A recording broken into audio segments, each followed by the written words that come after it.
You're watching Talk Community, and I'm your CJ. Welcome back to the album ranking, and today's album ranking will be of Def Leppard, one of the bands that everybody wants on this channel to rank, but gets outvoted every time. I decided, well, let's not even leave it to a vote. I'm just gonna rank Def Leppard.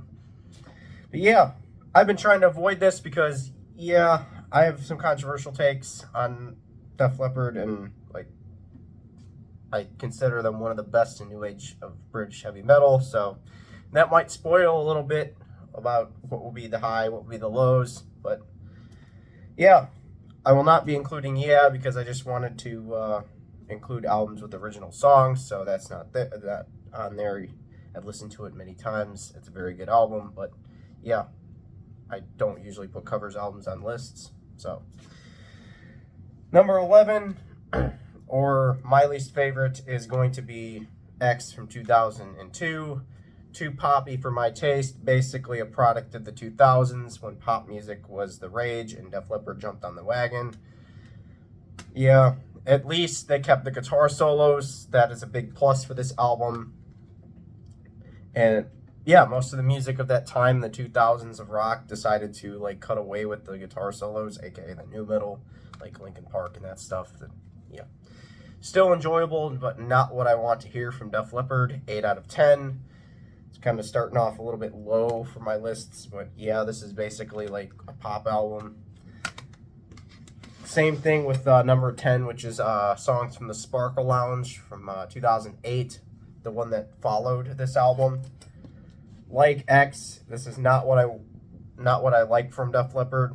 I'm more interested in the hard rock / heavy metal Def Leppard, not the pop. Basically the same thing from X, and it gets the same score. Not going to waste any time here. It's 8 out of 10. Songs of the Sparkle Lounge has some good moments, and then has some really moments I never want to hear again. Number 9, Euphoria from 1999. I think this album is good with some amazing songs, but however, there is some absolute stinkers on this album. In return to the glam era, which really didn't work, as the band and glam were irrelevant in pop culture at this time. The album is pretty good, other than a few really bad songs, and quite enjoyable. Best song, and here is Paper Sun. Absolutely amazing solo, absolutely amazing song. Pretty good there. I like that. I like Paper Sun a lot. It definitely falls on one of my top Def Leppard songs. So here comes the controversy, because yeah. Number 8, Hysteria from 1987. I'm not as big of a fan of this album as most, but I am a fan of it. The main thing that gives me the ick on this is the cheese that this one brings. But overlooking the ick, I see the genius of this album musically, as it does everything other glam bands did at the time. But yeah, I'd rather put on a lot of other of the glam stuff, maybe like Dawkins, Back from the Attack, or something like that. But yeah,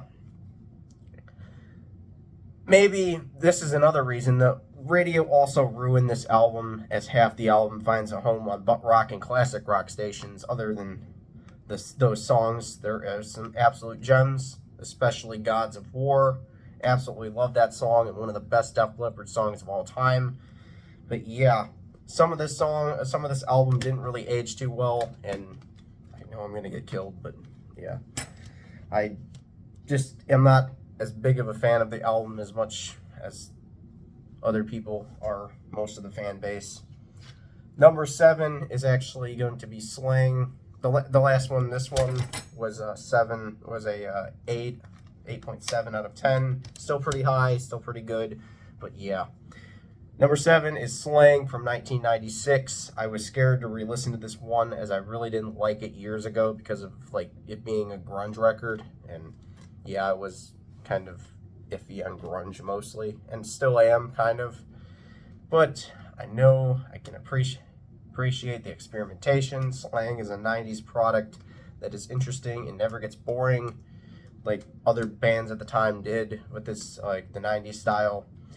And the main thing I like about this is, even though it's the 90s, they didn't lose the guitar solos. It was grunge with pretty good guitar solos, which you really don't get too much with that genre. While not being perfect, it's still good. Best song is Turn to Dust.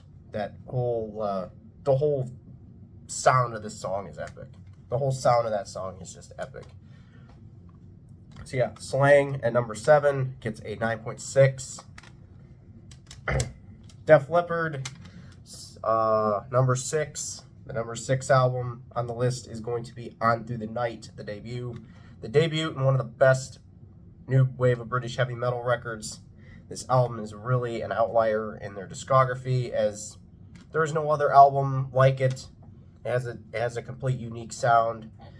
It's fun every time you listen to it, and it's firmly one of my favorites. 6 and up are my favorites. Because, yeah, 10 out of 10s. This is a 10 out of 10. I do consider this a perfect album. The track list is full of gems from Sorrow as a Woman, Rocks Off, and Hello America. But the song that I enjoy the most is Rock Brigade, the opener. Def Leppard's always been great at opening songs on their albums, and this one just proves it. 10 out of 10.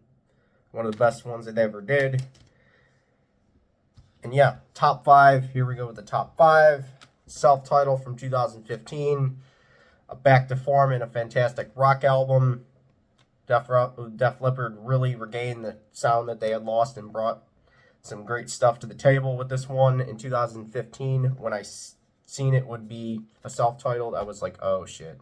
I had no expectations, because yeah, a self-titled this far down the road in a band's career, self-titled, that's never good. That's never good, but yeah, prove me wrong, and surprisingly good from front to back.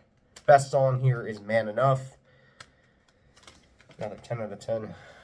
Number 4, the most recent, Diamond Star Halos. Diamond Star Halos, the most recent album, which I quite enjoyed last year, and well, opinions have not changed on this album. Quite the contrary. I did dislike a few songs on here, but re-listening to it, I do like them. Still continuing to put out good music nowadays, and this album just makes me excited for the future of the band. Like, what else is to come? What else kind of hard rock are they going to put out? The album is more solid, with every song adding something new and fun. Good to see Def Leppard back to the rock. Back to the rock, Def Leppard. Best song is the opener, Take What You Want. Absolutely great. Take What You Want, having one of the best riffs that one of the best songs that Def Leppard has ever done. And yeah.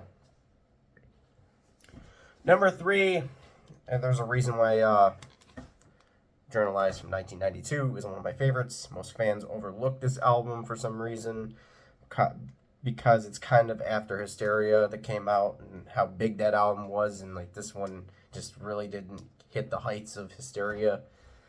But the main thing I like about this album is it has everything I like about Hysteria mixed with Pyromania.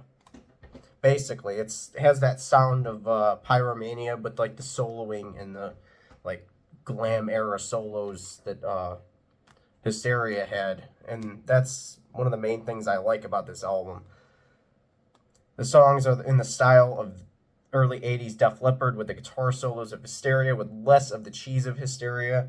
Some of the gems featured on this one are Have You Ever Needed Someone So Bad, the ballad, the absolutely amazing ballad song. It's one of the best ones that they ever did, but it's not the best of the album. Let's Get Rocked, I Want to Touch You, Heaven Is, and the best song on the album, White Lightning. 10 out of 10. Like, if you overlook this one like I've done for years, go listen to it. It's definitely worth your time. And yeah, speaking of Pyromania, it's at number 2. You already know what number 1 is. Like I said before, I'm a big fan of the new wave of British heavy metal era of this band. The whole album is just non-stop bangers. If I had to recommend an album to start with this band, Pyromania would be it. Because, yeah, like, this is by far their biggest hit record. With some of the songs like Photograph and Rock of Ages. But The hits from this album get a lot of radio play, even more than the songs in Hysteria. But unlike Hysteria, for some reason, these songs just never get old for me. Like, one song that stands out like no other is "Die Hard" the Hunter. Like, that's one of the best Def Leppard songs of all time, and one that I go back to quite often. So yeah, this album is one of my favorites, and has been since the start of listening to this band years ago. And that leaves number 1, which is High and Dry. Of course, High and Dry. This album has always been my favorite since I discovered Def Leppard, and maybe a weird pick for number 1, but yeah, it's my opinion. This whole list is my opinion, and yeah. It's got the nature of On Through the Night and a little bit of Pyromania. Truly a transitional piece, and while it's a gem, the album is the peak of Def Leppard, as it has that flair that makes Def Leppard great. The song list reads like a greatest hits. Songs like Another Hit and Run, Switch 625, Mirror Mirror, Saturday Night, and Bringing On the Heartbreak. Just, yeah, a lot of songs that somehow seem to get on the radio, but not that often. But I've heard Bringing On the Heartbreak on radio stations. I've heard it, but it's rare. And also Saturday Night, High and Dry, Saturday Night. But yeah, the best Def Leppard song of all time, in my personal opinion, it has to be "Let It Go," the opener on this album. Just, yeah, simplistic riffing, but just has that new wave of British heavy metal style. Yep. Masterpiece, this album is an absolute masterpiece. One of my favorites of all time for new wave of British heavy metal. One of the ones I would recommend people to go to for that. But yeah, that's what I think of. That's how I rank Def Leppard. Hope everyone liked it, and we'll see everyone whenever I decide to upload again, or whenever I get time, which will be next week sometime. So yeah.